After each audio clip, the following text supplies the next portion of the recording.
Nagkaubusan ng ticket para sa mga gustong manood sa pagtestigo ni Chief Justice Renato Corona sa impeachment court. Kaya nainis ang ilang dumayo pa na kontra sa punong maestrado. Nakatutok si Julius Segovia live mula sa Pasay. Julius! Vicky, kung may mga sumusuporta kay Chief Justice Renato Corona ay hindi rin naman nawala ang mga banat kontra sa punong maestrado ng Korte Suprema. Dito siya. Galit ang mga taong nagpupumilit makapasok sa loob ng Senado para manood ng pagtestigo ni Chief Justice Renato Corona. Time is gold. Time is gold. Kaintindihan nyo? Time is gold. Paano po maibibigay ito kung tayo ho'y magtatalo-talo lang? Ay, kasi nirespeto nyo kami. Sa kanila nakapila na Hindi kayo nakarespeto sa tao.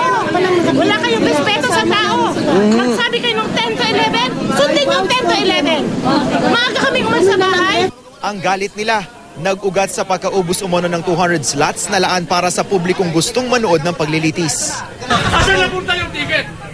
Ang kwento, kahit saan kami nakarating, wala pang nai-distribute na ticket. Nagkuhan kami, pumila kami, at kaya lang mangyari ng ganyan. Probably, na-announce pa sa radyo, sa TV.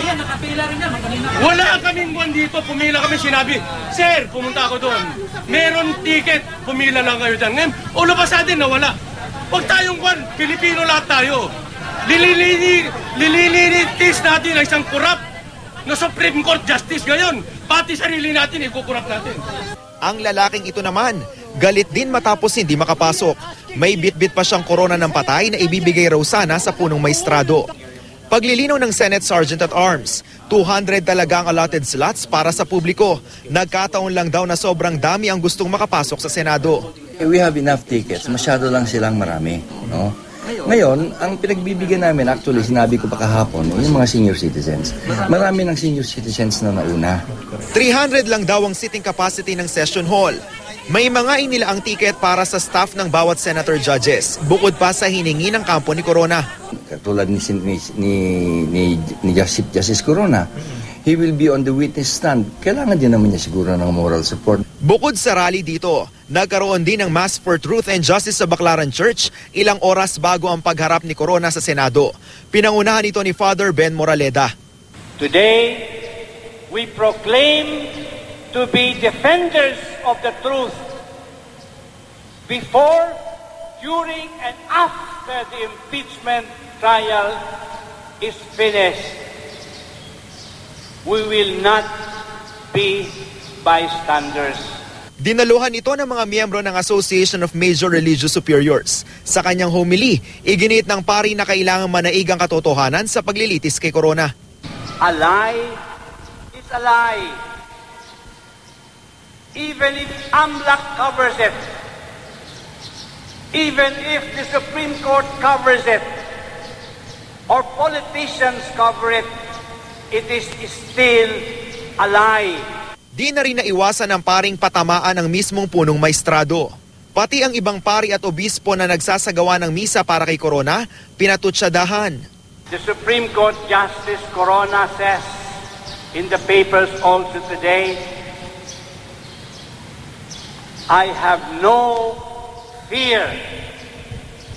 Ang ganda nun. That is an act of faith in Jesus. But pwede rin nating tingnan yung statement ng Supreme Court Justice, Chief Justice, I am not afraid. In another way, I am not afraid because I can buy truth. I am not afraid because I can call all my powerful friends, both in the churches, in the military, and in government, to cover up my lies.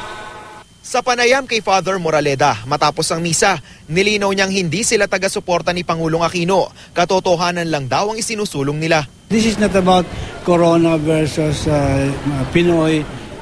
This is about truth. I think we, the church especially, should look for the truth, promote the truth, rather than parang diniderail. Sa mga oras na ito, Vicky, wala na yung mga anti-corona rallies sa labas ng Senado pero mahigpit pa rin ang seguridad na ipinatupad ng pulisya dito sa Senate compound. Yan muna ang latest mula rito. Balik sa'yo, Vicky. Julius, paano naman ano yung maipapayo natin sa mga gustong manood sa impeachment trial bukas? Actually, Vicky, ang sinasabi sa atin kanina ng Senate Sergeant at Arms, maraming nga raw slots. Ang kaso, nauna nang nakapagpa-reserve yung ilan sa mga senators, pati na rin yung defense team, Vicky. Alright, sige. Pwede naman manood sa GMA News TV, sa Channel 11. Maraming salamat sa iyo, Julio Segovia.